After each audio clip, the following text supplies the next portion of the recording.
My Quran Time ini dibawakan khas kepada anda oleh Mufas.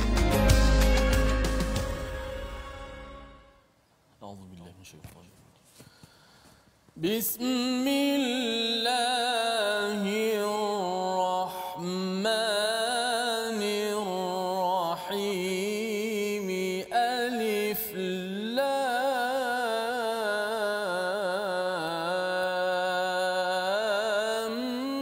mim.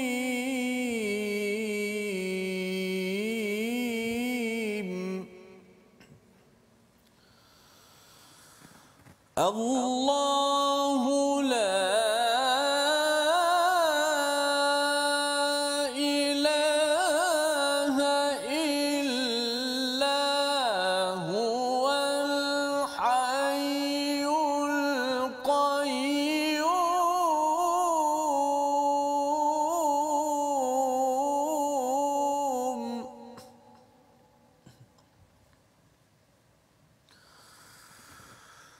نزل عليك الكتاب بالحق مصدقا لما بين يديه وأنزل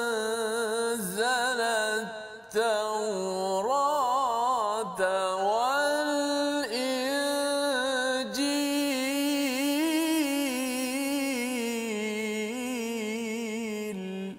صدق الله العظيم.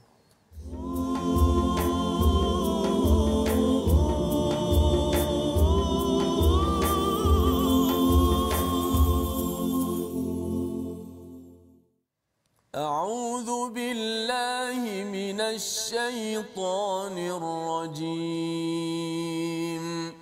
بسم الله الرحمن الرحيم. الحمد لله رب العالمين.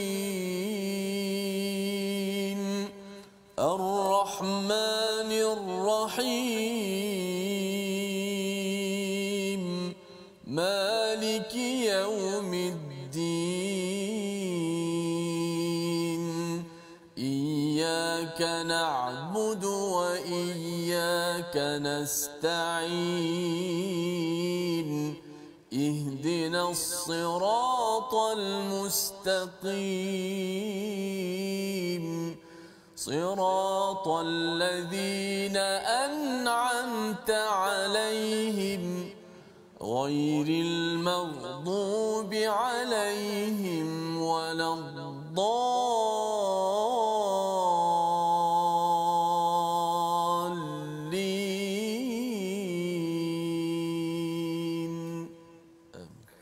Assalamualaikum warahmatullahi wabarakatuh. Alhamdulillah wassalatu wassalamu ala Rasulillah wa ala alihi wa man walah. Syada la ilaha illallah, syada Muhammadan abduhu wa rasuluhu. Allahumma salli ala sayidina Muhammad wa ala alihi wa sahbihi ajma'in. Amma ba'du. Apa khabar tuan-tuan dan puan yang dirahmati Allah sekalian?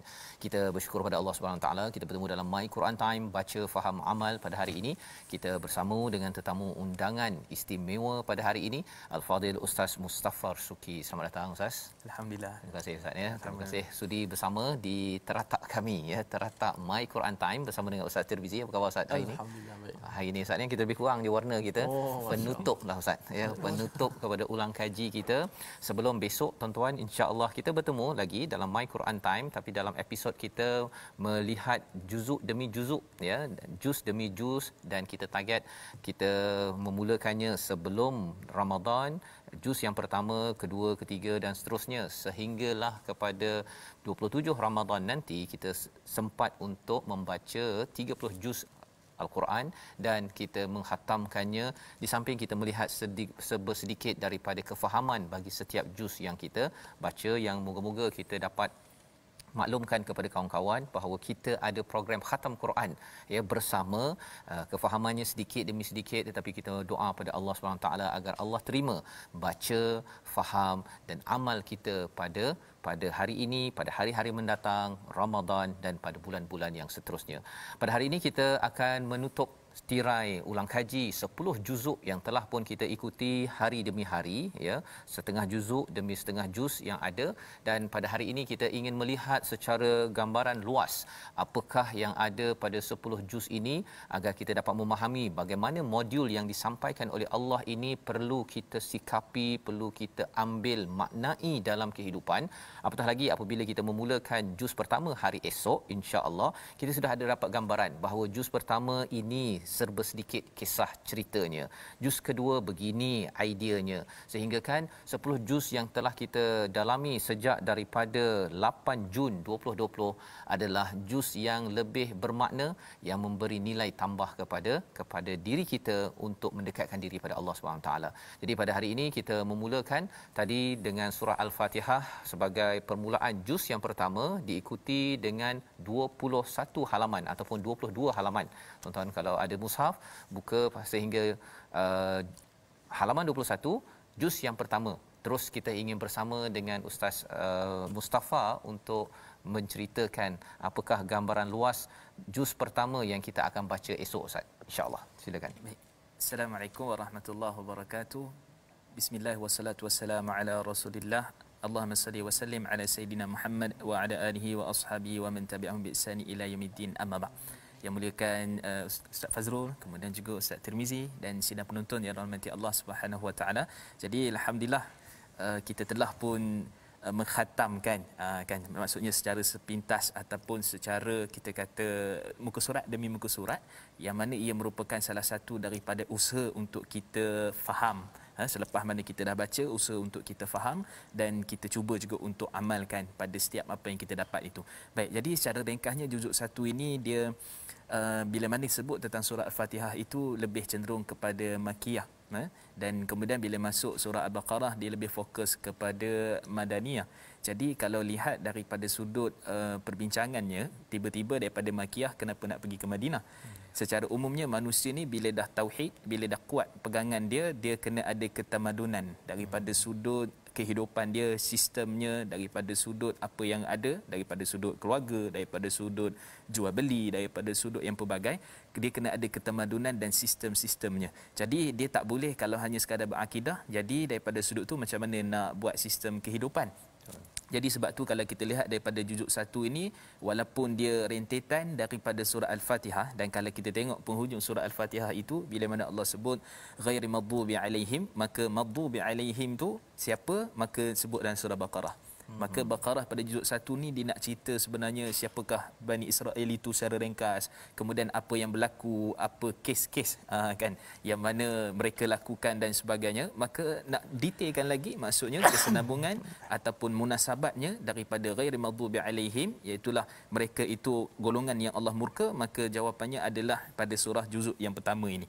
Maka kita akan nampaklah apa yang dilakukan, apa yang mereka buat dan sebagainya. Dan kemudian Allah Subhanahu wa taala menyebutkan juga daripada sudut surah Al-Baqarah ni ada sistem-sistem yang berkait dengan hutang, berkait dengan riba. Dan kalau tengok penghujung daripada surah Al-Baqarah itu sangat cantik. Kalau kita tengok ada cerita asalnya pasal sedekah. Sedekah kadang-kadang orang tak ada duit. Jadi tak ada duit nak hidup macam mana? So ada sistem. Macam mana nak buat? Dia kena berhutang. Jadi berhutang tak boleh apa? Berhutang tak boleh buat riba. Dan kemudian selepas tu ada orang setengah kadang-kadang dia tak percaya kalau sekadar berhutang ni ada apa-apa tak yang boleh digadaikan. Tu dia panggil konsep farihan maqbudah. Maksudnya hendaklah kamu pada waktu itu kamu gunakan apa? Kamu boleh jadikan satu cagaran. Jadi lihat balik daripada sudut asasnya, memang Al-Baqarah ini dia akan mengandungi sistem dan juga daripada sudut asasnya penerangan siapa itu Bani Israel dan apa yang mereka telah lakukan. Baik, terima kasih diucapkan pada Ustaz Mustafa. Juz pertama cerita tentang Bani Israel banyak, ya. Hampir 16-17 muka surat cerita pasal dia je, ya. Nak menceritakan bahawa seseorang boleh mendapat hidayah tetapi dia mungkin buat perangai juga, tapi bolehlah baiki, tapi bila katakan buat perangai itu kemenangan tu tertangguh, Ustaz, ya.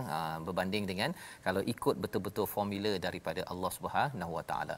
Juz yang kedua yang bermula pada halaman yang ke-22 bermula dengan perkataan sayaqulu sufaha'u minan nasi ma wallahum an qiblatihim, ya, iaitu berkaitan dengan perubahan kiblat, Ustaz, ya.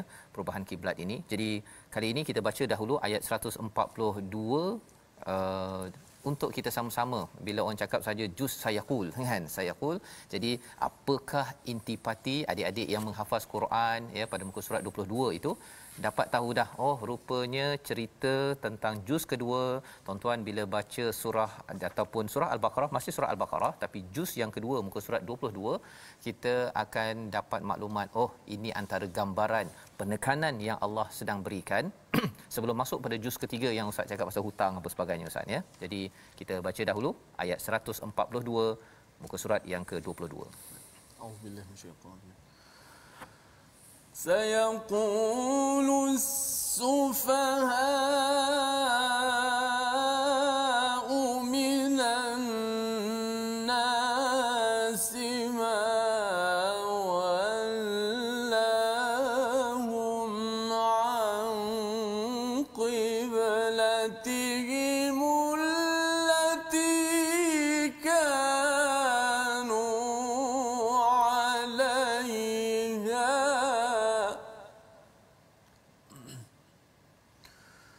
قل لله المشرق والمغرب قل لله المشرق والمغرب يهدي من يشاء إلى صراط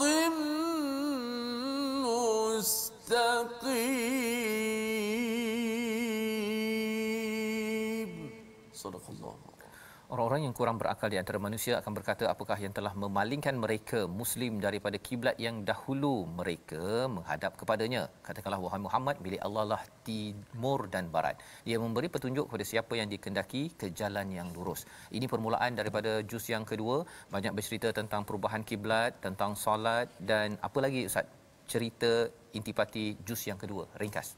Baik, kalau kita lihat pada kesinambungan juzuk 1 tadi, seolah bila mana adanya perkara-perkara yang melibatkan kita kata kejahatan ataupun keingkaran Bani Israel itu, dan kemudian sebenarnya dia adalah, kita boleh ringkaskan, dia sebenarnya adalah perolehan daripada tampuk kepemimpinan daripada Bani Israel dan sebagainya, dan kemudian Allah Subhanahu Wa Taala ubahkan mereka, tukar pemimpin yang baru, dan akhirnya Allah kata kalau lebih kepada juzuk 2 ni adalah berkenaan dengan pensyariatan sebenarnya berkaitan dengan kalau kamu nak jadi baik kena buat apa. Kan, maksudnya kalau kamu nak pegang betul akidah, kamu nak pegang pada syariat, kamu buat apa. Maka antara perkara pertama yang paling besar isu pertukaran arah kiblat. Kerana kata Ibn Abbas radhiyallahu anhu, pertukaran arah kiblat ni adalah perkara yang pertama sekali yang dinasakh, yang dimansuh, maksudnya hukum pertama yang diangkat. Jadi memperlihatkan bahawa di situ ujian keimanan, ujian juga berkait dengan orang-orang yang dulu solat ke arah Masjid Al-Aqsa macam mana sekarang ni dah ubah. Dulu kira hapus ke ataupun berdosa ke dan sebagainya. Maka di sini dia punya perbincangan, dan dalam juzuk 2 ni juga cerita tentang solat tadi, dan kemudian dia fokus juga kepada hukum-hukum sikit berkaitan dengan kisah sebagai contoh, dan berkait juga dengan cerita tentang anak yatim, kan, dan kemudian juga berkait juga sedikit paling penting juga ujian yang Allah telah berikan. Itu semua pelengkap kepada orang beriman, yang mana Allah dah ubah pemimpin tadi. Nak jadi orang beriman, nak jadi orang baik, maka dia kena buat apa? Maka di situ juga ada ujian, di situ juga ada puasa Ramadan. Kan, jadi di sinilah dia punya konsep macam mana caranya setelah berubah kepemimpinan itu, kita dah nak jadi baik, maka nak jadi baik tu kena buat apa? Maka dijawab dalam juzuk yang kedua. Dan salah satu ujian itu kalau katakan tentera Jalut ya, maksudnya Talut melawan kepada Jalut, ada ujian juga Ustaz ya, mengakhiri kepada juz yang kedua sebelum kita masuk juz yang ketiga. Cepat kita Ustaz ya, kalau baca Quran macam ni stylenya habis 30 juzuk dalam masa 1 jam Ustaz ya, masya-Allah. Kita bergerak kepada juz yang ketiga pada muka surat 42 ya, di mana pada kali ini rasul-rasul itu kami lebihkan sebahagian mereka daripada sebahagian yang lain ya. Itu Allah mulakan pada ayat 253, dan kemudian Allah mengingatkan tentang infak. Juz ketiga ni banyak cerita pasal infak dan juga menjaga prinsip yang akan masuk pada surah Ali Imran nanti. Kita ada juga ayat kursi Ustaz ya, yang terkenal itu ada pada juz ini, dan mungkin kita nak baca ayat 254 itu sebagai permulaan juz yang ketiga, dan kita nak melihat bagaimana juz ketiga ini bercakap tentang pengurusan harta lah Ustaz ya. Banyak tadi Ustaz cakap tentang hutang, tentang tentang rahnu ya, tentang pajak gadai, tentang riba ya, yang salah jangan diambil perhatian. Jadi mari kita sama-sama baca dahulu ayat 254 halaman 42 juz yang ketiga. Silakan Ustaz. A'udzubillahi minasyaitanir rajim. Ya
والكافرون هم الظالمون.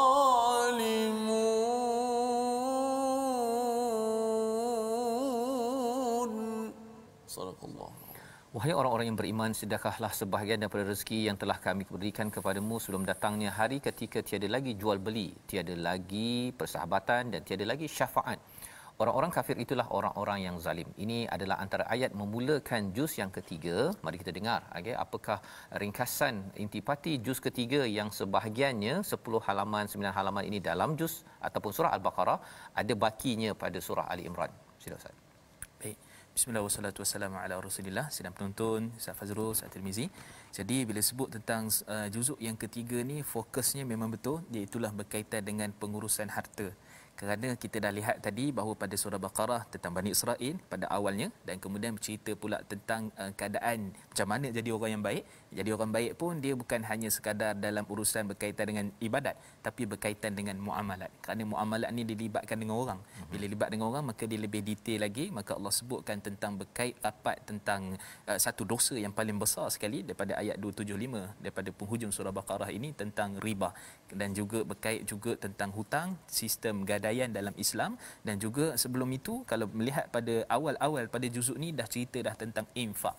Kerana infak ni antara ciri orang nak jadi baik, kan, nak jadi satu orang yang mana dia nak meneruskan kesenambungan kebaikan dia, dan juga dia punya apa kita kata keimanan yang teguh tu. Sebab kalau tengok patah balik awal-awal surah Baqarah pun sebut infak lagi, wa mimma razaqnahum yunfiqun. Jadi sebenarnya ciri itu sangat kuatlah untuk menyatakan seorang itu sangat baik. Maka urusan harta tu, sebab harta ini kita ada beberapa keadaan. Pertama, kita cari harta, dah cari, lepas tu kita nak jadi harta kita bertambah. Jadi bertambah ni mungkin melabur ke apa semua kan. Kemudian lepas tambah tu kita nak jadi harta tu agar bila ditimpa musibah dia ada dia punya apa kita kata dia punya penahan dia. Itu yang orang cerita tentang takafur dan sebagainya, supaya dia boleh cover kalau harta dia rosak dan sebagainya. Dan kemudian akhir sekali matlamat harta tu yang kita nak adalah dipanggil redistribution of income. Kita nak pusing balik duit tu nak bagi kat orang. Jadi di situ cerita tentang Baqarah ini banyak dia punya cerita kisah harta, tapi itulah hakikat sebenar. Dan akhir sekali Allah kata fansurna ala qaumil kafirin. Pada hujung sekali 286 tu, kerana apa? Kerana kita bimbang, takut dalam kita buat baik dan takut kita buat apa perkara kebaikan dan sebagainya, bimbang ada ciri-ciri orang kafir itu yang ada dalam Bani Israel pada juzuk 1. Juzuk kedua pun kita bimbang takut dah jadi baik melencong pula, dan kemudian juzuk yang ketiga cerita tentang harta, dan akhir sekali kita kata sebenarnya semua kita yang ada ni kita tawakal minta bantu pada Allah. Itu adalah penutup kepada surah Al-Baqarah, dan ada juz ketiga pada surah Ali Imran. Ya, ada kaitan dengan harta juga ke tak ada Ustaz? Juz ketiga surah Ali Imran ini. dia ada sedikit ada tapi sedikit. kesinambungannya sebenarnya dia kait dengan yang waladhdallin. Maksudnya Ali Imran ni nak cerita sebenarnya siapakah Nasara itu, siapakah golongan yang sesat itu, maka dia bermula di situ, dia punya keingkaran dan sebagainya yang insya-Allah nanti kita cuba detailkan tentang surah Ali Imran dalam juzuk yang keempat itu insya-Allah. Baik, jadi itu adalah juz ketiga dan kita sambung lagi juz keempat pada halaman yang ke-62. Ini adalah orang cakap bermula dengan lantana ya, lantana, tapi sebenarnya kalau sesengah Quran letak kullu ta'am ni ya, jadi berkaitan dengan itu ya, atas itu tentang kamu tidak akan memperoleh kebaikan sebelum kamu mendermakan sebahagian daripada harta yang kamu cintai, dan apapun yang kamu dermakan sesungguhnya Allah Maha mengetahui. Itu terjemahan daripada ayat 92 bahagian atas itu dalam halaman 62. Kemudian dinyatakan tentang setiap makanan ya, setiap makanan halal bagi Bani Israel kecuali makanan yang diharamkan oleh Yaqub atas dirinya sebelum Taurat diturunkan. Jadi pasal makanan halal haram dan juga infak di atas itu Ustaz ya. Macam mana juz yang keempat? Baik, bismillah wassalatu wassalamu ala Rasulillah. Jadi bila kita sebut tentang infak kan, jadi berkait pula dengan makanan. Maka sudah kita pasti bahawa dalam juzuk yang keempat ni banyaknya cerita tentang Uhud. Maka sudah tentu berkait dengan infak dan juga makanan ini antara benda yang sangat penting untuk dijaga, dipelihara. Tapi bukan kita saja, kita kena lihat kepada orang di sekeliling kita, dan akhirnya dengan sebab kita lihat itu, maka antara benda yang paling besar adalah infak di jalan Allah Subhanahu Wa Taala. Dan juzuk yang keempat ini setelah mana cerita tentang Uhud dan sebagainya, dia fokus juga pada tema kekeluargaan. Kerana daripada sudut yang sebelum ni dah cerita sikit dah tentang beberapa perkara tentang syariat, dan akhirnya pada juzuk keempat ni dia lebih nak fokus kepada sistem perkahwinan itu bagaimana, sistem berkaitan dengan pengurusan anak yatim, sistem juga berkaitan dengan hubungan antara suami isteri dan sebagainya. Maka dia fokus pada juzuk yang keempat ini, dan melihat daripada semua ni kita akan lihat bahawa daripada sudut jihad itu pun penting, ada dia punya infak dan sebagainya, dan daripada sudut yang lain juga adalah daripada sudut tema kekeluargaan itu juga sebenarnya penting. Sebab kalau sekadar buat baik tapi keluarga terabai, kan, sekadar buat baik tapi anak yatim kita tak kisah. Jadi sebenarnya baik itu dia sangat banyak, dan dengan sebab banyaknya kebaikan itu adalah rahmat daripada Allah dan nak beri pahala lebih kepada kita dan kebaikan yang begitu banyak insya-Allah. Subhanallah. Ya, menarik apabila Ustaz menyatakan juz keempat ini ada kaitan dengan harta dan juga keluarga, kerana bila kita pergi juz 10 nanti bila bercakap tentang cabaran perjuangan ialah dua, mal dan juga auladukum, iaitu anak-anak kamu. Jadi peringatan itu berulang-ulang di dalam Al-Quran, dan insya-Allah kita menyambung kembali juz kelima pula sebentar lagi. Kita berehat sebentar, My Quran Time, baca faham amal insya-Allah.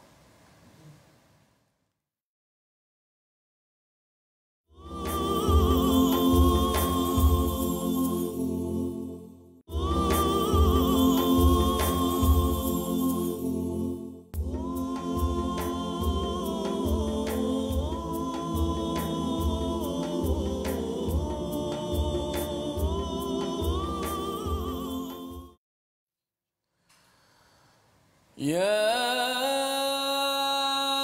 أيها الذين آمنوا لا تأكلوا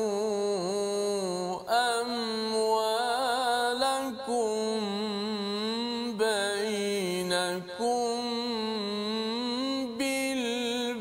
بالباطل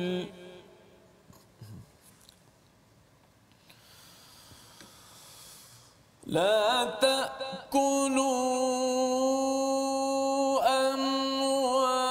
أموالكم بينكم بالباطل إلا أن تكون تجارة عن تراض منكم ولا تقتلوا أنفسكم إن الله كان بكم رحيما. صدق الله العظيم. Wahai orang-orang yang beriman, janganlah kamu saling memakan harta sesamamu dengan jalan yang batil, kecuali dalam perdagangan yang terjadi atas dasar suka sama suka di antara kamu, dan janganlah kamu membunuh dirimu, sesungguhnya Allah Maha Penyayang kepadamu. Ini adalah salah satu ayat 29 daripada juz yang kelima surah An-Nisa, surah yang keempat pada halaman yang ke-83. Kita ingin melihat apakah intipati ringkas juz yang kelima. Kita teruskan bersama dengan Ustaz Mustafa. Baik, bismillah wassalatu wassalamu ala Rasulillah, Ustaz Fazrul, kemudian Ustaz Tir dan sidang penonton rahmati Allah Subhanahu Wa Taala. Jadi sebenarnya nak masuk Ramadan ni kan, Ramadan ini dia mesti pertama benda yang orang suka ataupun yang orang tak pernah nak tengok adalah harta. Kerana dia tak tahu kalau pahala puasa dia boleh habis, sedekah dia boleh habis, zakat dia boleh habis dengan sebab harta haram, dan dia tak perinci berkait dengan harta haram. Jadi tema juzuk yang kelima ni dia fokus dua perkara. Satu harta, satu lebih detail lagi tentang keluarga. Sama juga macam tadi. Ulang lagi kan. Jadi bila diulang tu sebenarnya walaupun ada perkara yang baru difokuskan, tetapi sebenarnya kita kena ingat akhir sekali nak bagi tahu bahawa batil di situ. Kalau sebut tentang harta yang batil, Allah sebut jangan kamu makan. Sebab dia kalau jual beli ni dia masih ada ruang lagi kita tak makan. Kalau baru meniaga, kalau baru nak labur benda-benda saham haram ke apa kan, dia masih ada kesempatan lagi. Tapi kalau dah makan tu dia jadi masalah. Maka sebab tu ayat ni difokus jangan kamu makan harta di antara kamu dengan cara yang batil. Batil di sini dia boleh kata ada 6 perkara. So sebenarnya apa saja yang haram sebenarnya. Tapi kalau kata situ ada riba tak boleh, batil. Kemudian juga berkait dengan rasuah, berkait juga dengan penipuan, kezaliman dan juga judi, maka semua tu termasuk dekat sini. Maka semua tu dipanggil sebagai batil. Jadi pengurusan harta tu sangat penting pada juzuk yang ke-25 ni, juzuk yang kelima ni. Dan kemudian juga berkait dengan seorang lelaki dekat rumah tu dia kena ada apa. Kan kalau isteri dia ada masalah, dia kena buat apa? Masalah sini maksudnya nusyus. Kalau dia sebagai seorang pemimpin, dia kena buat apa? Kalau contohnya dia daripada sudut mahram. Ni cerita tentang mahram. Jadi hari raya pun kena tahu mahram, bukan muhrim, mahram. Kan jadi pakai ihram kan. Mahram tengah ihram kan. Jadi mahram dia kena tahu siapa, kena salam ke apa, serang COVID kan. Jadi daripada sudut asalnya mahram pun dia kena tahu siapa, kalau susuan pun dia kena tahu siapa mahram dia dan sebagainya. Dan juga Allah fokuskan juga berkait rapat dengan apa, dengan pengurusan seorang suami, ar-rijal muqawwamun 'alan nisa, dekat rumah dia benda yang dia nak kena buat, anak dia, isteri dia dan sebagainya. Dan cantiknya sebut harta dengan urusan keluarga ni di akhir juzuk ataupun juzuk 28 dia cerita tentang tarabun. Maksudnya tarabun ini adalah isu berkait juga pada ayat yang ke-14, cerita tentang harta dan anak-anak ni rupanya musuh kita. Anak dan harta musuh kita. Kalau tak betul cara dan kawal dia, maka kita bimbang, takut termasuk dalam golongan yang juzuk 1 tadi, iaitu berkait dengan Bani Israel, tentang harta, tentang anak, semua mereka tak kisah. Jadi itu kaitan ya, kalau kita gabung-gabung kan Ustaz ya. Bani Israel dikaitkan pula kalau tentang peraturan pada juz yang kedua ya, perubahan tadi itu. Kemudian pada juz yang ketiga berkaitan dengan harta perlu diuruskan dengan baik. Juz keempat harta dan anak. Juz kelima harta dan anak. Juz keenam pula. Cepat kita kan. Juz keenam ini bermula dengan pada halaman 102 ayat yang ke-148. Masih dalam surah An-Nisa. La yuhibbullah. Allah tidak menyukai perkataan buruk yang diucapkan secara berterus terang kecuali oleh orang yang dizalimi, dan Allah Maha mendengar lagi Maha mengetahui. Jadi ini permulaan ayat 148. Jadi juz ke-6 pula Ustaz, macam mana cerita dia? Baik, juzuk ke-6 ini selepas mana tadi dah cerita dah makan semua kan, cerita tentang harta, tentang anak. Juzuk yang seterusnya ini fokusnya adalah sebenarnya kita sebagai seorang beriman, seorang mukmin yang nak jadi baik ni kena tengok lagi sifat Yahudi Nasara ni apa lagi sebenarnya. Kan, jadi dia fokusnya kepada juzuk yang ke-6 ini adalah berkait dengan sifat Yahudi dan Nasara yang mana mereka ni mendustakan Allah dan Rasul, kemudian mereka memadangkan kebenaran dengan kebatilan.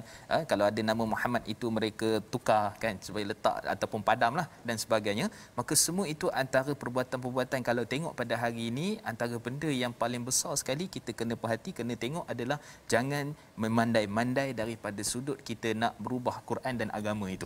Kalau tidak, kita termasuk pada juzuk yang ke-6 ini, kita pandai-pandai sendiri, kita ubah Quran, kita tafsir sendiri dan sebagainya, maka kita bimbang, takut salah faham, dan akhirnya terjadilah kepada surah Al-Baqarah, surah Al-Fatihah tadi, orang yang dimurkai oleh Allah dan juga orang yang sesat. Maka kita bimbang itu, maka juzuk yang ke-6 ini fokusnya kepada orang-orang sikap yang lebih lagi detail pada orang Yahudi dan juga Nasara. Jadi di dalam surah An-Nisa ada cerita tersebut, dan juz 6 ini sampai kepada surah Al-Maidah pun cerita pasal golongan Nasara dan Yahudi ini sendiri, ya, di mana mereka ini ada melakukan ghulu, ya, bila beragama tetapi melampau dalam beragama, tidak berasaskan kebenaran, ya, tidak mengikut kepada kitab mereka dan hanya mengikut pada hawa nafsu yang disampaikan pada ayat 77 surah Al-Maidah. Jadi Allah kata qad dallu min qablu wa adallu katsiran wa dallu an sawa'is sabil. Ya, memang memang sesat berkali-kali. Allah menyatakan tentang perkara ini pada ayat 77 di akhir juz yang ke-6. Juz yang ke-7. Juz ke-7. Sambungan lagi masih dalam surah Al-Maidah. Sebagaimana kita dah bincang awal dulu bersama Ustaz Safri bahawa juz ini adalah bukannya datang daripada Nabi sallallahu alaihi wasallam, ya, ketika masa Hajjaj untuk memudahkan pembahagian untuk kita memahami, tetapi dia ada sambungan, Ustaz, ya, bercakap tentang kesatuan tema di dalam Al-Quran ini dari satu juz kepada satu juz, satu surah kepada satu surah ini ada kaitan yang pastinya kaitannya menuju ketauhidan pada Allah Subhanahu Wa Taala. Jadi juz ke-7, Ustaz, kita nak baca sedikit, iaitu pada ayat yang ke-83 pada halaman 122, tentang sifat orang yang bila mendengar ayat Allah dia ini mendengar kebenaran, dia jurai air mata dia. Ayat 83 kita baca bersama Ustaz Tirmizi. Auzubillahi minasyaitanir rajim. Wa idza sami'u ma unzila ila ar-rasul tara a'yunahum tafidu min ad-dam'i mimma 'arafu min al-haqq يقولون ربنا آمنا فاكتبنا مع الشاهدين صدق الله.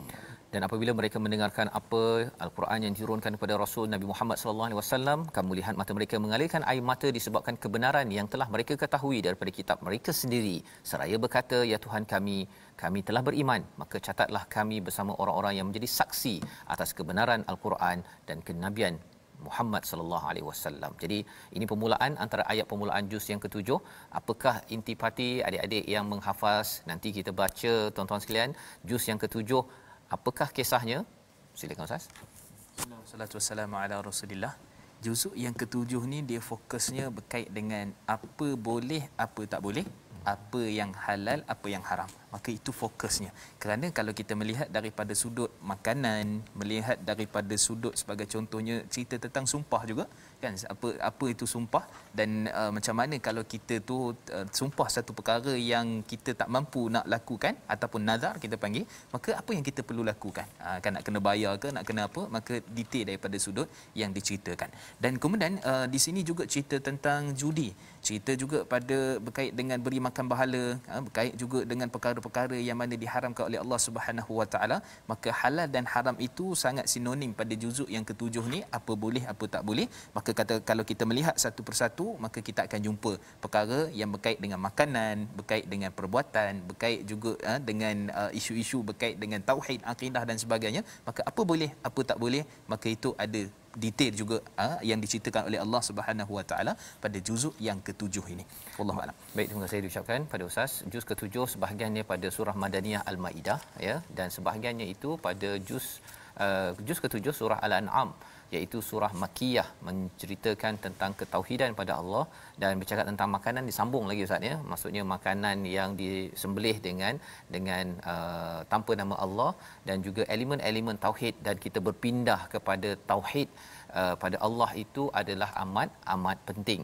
Dan dinyatakan pada juz ke-8 pada halaman 142 ayat yang ke-112, ya, wa kadzalika ja'alna, dan kami demikianlah untuk setiap kami nabi kami jadikan musuh yang terdiri daripada syaitan-syaitan, manusia dan jin.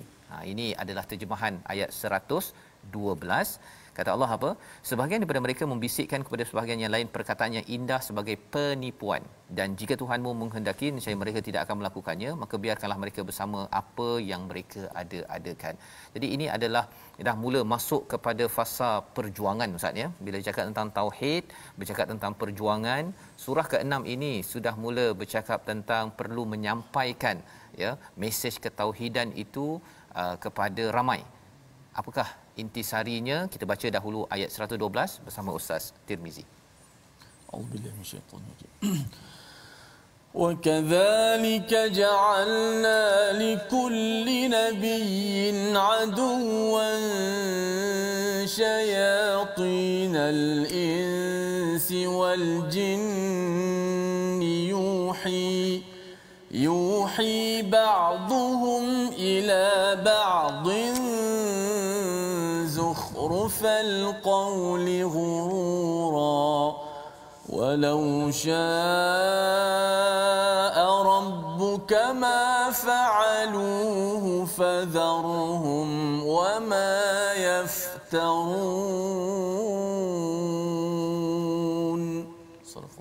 Surah Al-Azim. Inilah daripada ayat yang ke-112 ya, dalam juz yang ke-8 bercerita tadi tentang syaitan di kalangan jin dan manusia. Nak ceritanya jin dan manusia, syaitan ini boleh dalam bentuk manusia dan jin Ustaz ya.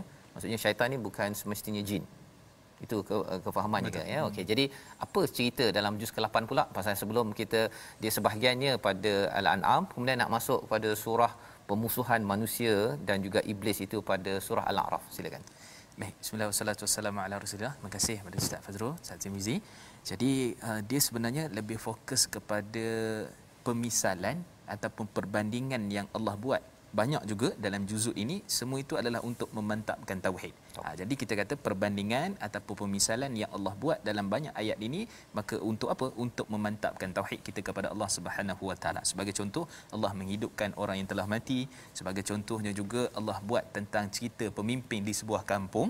Di buah kampung tu di mana, macam mana, itu kena tengok balik My Quran Time yang sebelum ini kan. Dan kemudian juga di sini juga dibincangkan juga tentang bagaimana seorang yang menerima hidayah petunjuk Allah dengan dia punya sadr, maksudnya dia punya dada itu yang sangat lapang, kalau tidak dia sempit kalau dengan selain daripada Islam, maka semua itu difokuskan pemisalan dan perbandingan. Juga Allah buat cerita sebagai contohnya tentang zakat kan. Jadi zakat ini tumbuhan yang menjala, yang tak menjala ini, jadi macam mana ceritanya, macam mana kisahnya, maka semua tu perbandingan untuk mentauhidkan Allah.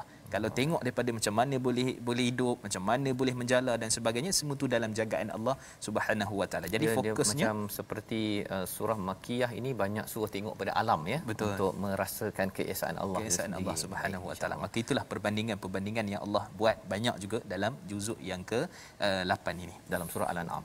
Ya, bagaimana pula juz ke-8 dalam surah Al-A'raf Ustaz? Baik, jadi A'raf ni bila cerita pula tentang keadaan manusia yang ada golongan-golongan tertentu, siapa ashabul A'raf kan, dan kemudian bagaimana keadaan mereka, maka itu nak ceritanya pula adalah kesan daripada bila mana mereka ini perbandingan itu mereka ambil. Kan perbandingan itu mereka ambil, mereka pegang dan mereka lihat dan mereka tengok, maka dengan sebab itu akhirnya terus nak bagi kesimpulannya pada awal surah-surah A'raf tu, siapa golongan itu?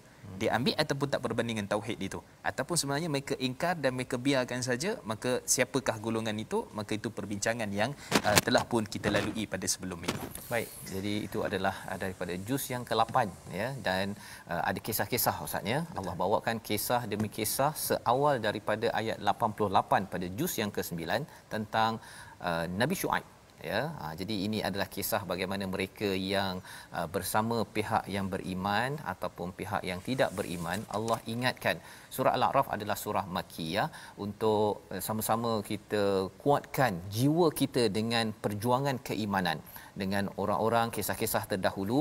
Kalau kita lihat pada ayat yang ke-88 ini sebagai permulaan, kita bacakan Ustaz. Muka surat yang ke-162 ya. Maksudnya pembesar-pembesar yang menyombongkan diri daripada kaum Syuaib berkata, wahai Syuaib, sesungguhnya kami akan mengusir engkau bersama dengan orang-orang yang beriman dari negeri kami, kecuali jika engkau kembali kepada agama kami. Syuaib berkata ya, pada ayat 88 ini, adakah kamu akan mengusir kami meskipun kami tidak menyukainya. Jadi sampai kena keluar daripada kawasan tu, ya. Itu kesan tauhid sebenarnya. Kena keluar kerja ke, kena keluar daripada tempat kerja, kena keluar kerana apa? Kerana tidak disukai. Itu adalah rempah ratus tauhid, Ustaz, ya. Jadi kita baca ayat 88 ini sebagai ulang kaji kita bersama, insya-Allah. قال الملأ الذين استكبروا من قومه لنخرجنك يا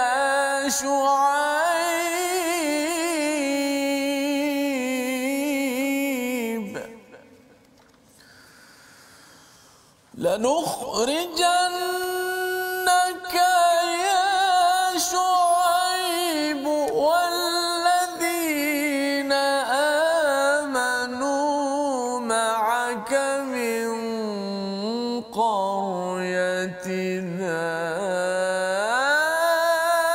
أو لتعودن في ملتنا قال أولو كنا كارهين صدق الله. Surah Al-Azim. Itulah bacaan ayat 88 daripada juz yang ke-9 sebentar tadi, ya. Untuk sama-sama kita maklumi bahawa sebenarnya kisah orang yang bersama dengan keimanan dengan yang memusuhi keimanan. Sudah pastinya awal kisah surah Al-A'raf itu surah Iblis dan Adam, Ustaz, ya. Adam dan Iblis, memang Iblis dah berjanji dah minta pada Allah SWT memusuhi, dan ada kuncu-kuncunya, ya, di kalangan syaitan, di kalangan jin, di kalangan manusia yang akan mengikutinya di atas dunia ini. Dan kisah-kisah dibawakan dalam surah Al-A'raf itu disambung lagi pada surah Al-Anfal, ya. Surah Al-Anfal, kalau boleh Ustaz ceritakan sikit dalam surah Al-Anfal ini, surah ini berkaitan dengan apa, Ustaz? Ala Rasulillah. Bila sebut tentang ujian tadi, kalau sebut kesinambungan daripada juzuk 29 juzuk 9 ini, cerita tentang dia sebenarnya temanya adalah lebih fokus kepada cerita para nabi, yang itulah terkandung di sini Nabi Syuaib alaihissalam, kemudian juga Nabi Musa alaihissalam, Firaun dan sebagainya, dan kemudian nabi sendiri. Jadi ini fokusnya, maksudnya apa dia? Iaitulah bila mana mereka berhadapan dengan orang yang menentang, dan fokus menentang itu adalah kepada pemimpin-pemimpin. Dan biasanya kalau kait saja antara pemimpin ni yang mereka menentang nabi ni, mesti ada sifat dia pemimpin dan takabur. Mesti ada dua sifat ni, yang mana mereka ni lah yang nak menghalang, dan mereka sebut masuklah ke dalam agama kami dan sebagainya. Jadi disebut di sini adalah millah, millatina pada ayat 88 yang dibacakan oleh Ustaz Tirmizi tadi. Millah ni sebenarnya dia satu agama yang boleh jadi betul, boleh jadi salah, kan. Jadi sebenarnya kalau sebut ad-din, confirm Islam tu betul. Jadi itu antara beza antara din dengan millah. Jadi terus pergi kepada surah Al-Anfal tadi, kita melihat daripada Anfal itu sendiri adalah berkonsep daripada sudut dia harta ni, dia ada macam-macam. Ada harta kita dapat sendiri, ada harta zaman Nabi, rampasan perang dan sebagainya, ada bentuk fai ni tak sempat nak perang, kan, dan dapat harta dah, lari musuh lari dan sebagainya. Jadi melihat daripada sudut ini, kita akan tengok bahawa sebenarnya antara kuncu-kuncu iblis tadi tu adalah perasaan hawa nafsu yang inginkan kepada harta. Jadi harta di sini apa? Harta dengan cara belum diagihkan, kita ambil dululah kot. Kan, ataupun ni rasuah ke apa ni, bukan ada orang nampak. Jadi kegilaan ataupun kesukaan kepada harta itu memang satu benda yang akhirnya akan menguji manusia selepas mana dia takabur, selepas mana dia itu menolak agama yang dibawa oleh Nabi SAW, selepas mana menolak segala tauhid dan sebagainya, mereka sukakan kepada kesyirikan, dan akhirnya dihidangkan dengan harta.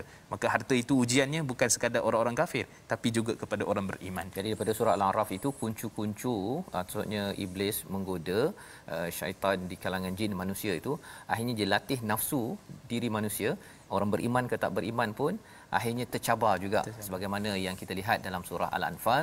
Dan puncaknya itu kita lihat dalam surah At-Taubah, iaitu bila nampak harta, ya, apabila diberikan anak-anak, keluarga, ia menghalang daripada perjuangan. Itulah puncak setakat ini 10 juz yang kita sudah pelajari, yang menuntut kepada kita baca Quran, menuntut kepada kita berjuang, bukan sekadar duduk-duduk diam sahaja. Kita doa pada Allah Subhanahu taala, alhamdulillah 10 juz kita sudah ulang kaji dan kita harapkan kita menyambung esok satu juz demi satu juz untuk kita dapat ringkas-ringkas, dan insya-Allah selepas habis khatam Quran kita menyambung juz kita yang ke-11 selepas daripada Ramadan nanti insya-Allah. Kita berdoa bersama dengan Ustaz Mustafa untuk menutup ulang kaji 10 juz kita. Silakan Ustaz. A'udzu billahi minasyaitonir rajim. Bismillahirrahmanirrahim. Alhamdulillahirabbil alamin wassalatu wassalamu ala asyrafil anbiya'i wal mursalin wa ala alihi wa ashabihi ajma'in. اللهم اغفر لنا ذنوبنا ولوالدينا وارحمهما كما ربونا صغارا وللمسلمين والمسلمات والمؤمنين والمؤمنات الأحياء منهم والأموات برحمتك يا أرحم الراحمين. Ya Allah, ya Tuhan kami tak pandai, kami jahil, kami ini tidak mengetahui apa-apa berkaitan melainkan dengan hidayah dan petunjuk kepadamu ya Allah. Maka jadikanlah Quran, jadikanlah sebagai panduan dalam kehidupan kami, dan mudah-mudahan dengan sebab apa yang kami belajar, apa yang kami faham ini kami dapat amalkan, dan amal pahala yang tidak pernah putus-putus mudahan di hari akhirat kelak. Rabbana atina fid dunya hasanah wa fil akhirati hasanah wa qina adzabannar. Wa sallallahu ala sayyidina Muhammad wa ala alihi wa sahbihi wa barak wa sallam walhamdulillahirabbil alamin. Amin ya rabbal alamin. Moga-moga Allah mengabulkan doa kita dan kita menjadi orang yang sentiasa istiqamah bersama Al-Quran. Inilah yang kita ingin gerakkan dalam tabung gerakan Al-Quran. Tuan-tuan boleh menyumbang dan memberikan idea, dan tolong maklumkan kepada rakan-rakan bahawa esok kita bermula juz pertama, setiap hari satu juz sehinggalah kepada 27 Ramadan.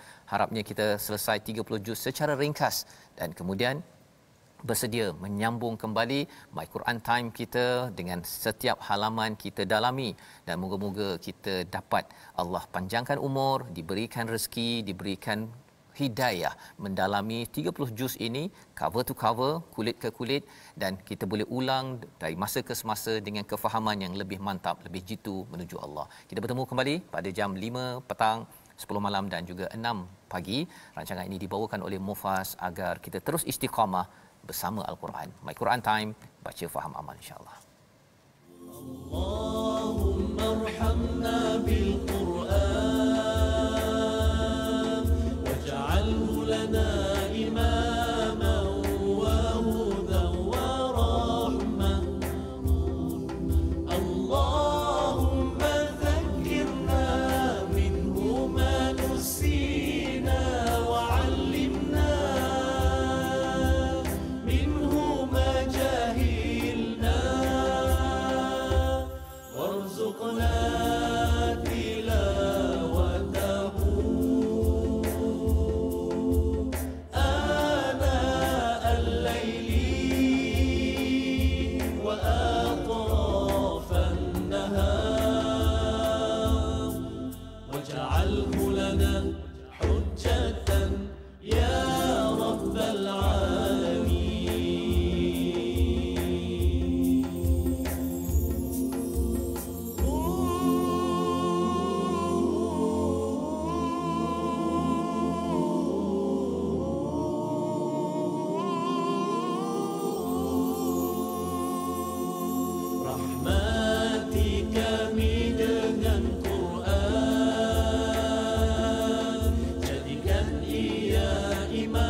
My Quran Time itu tadi dibawakan khas kepada anda oleh Mufas.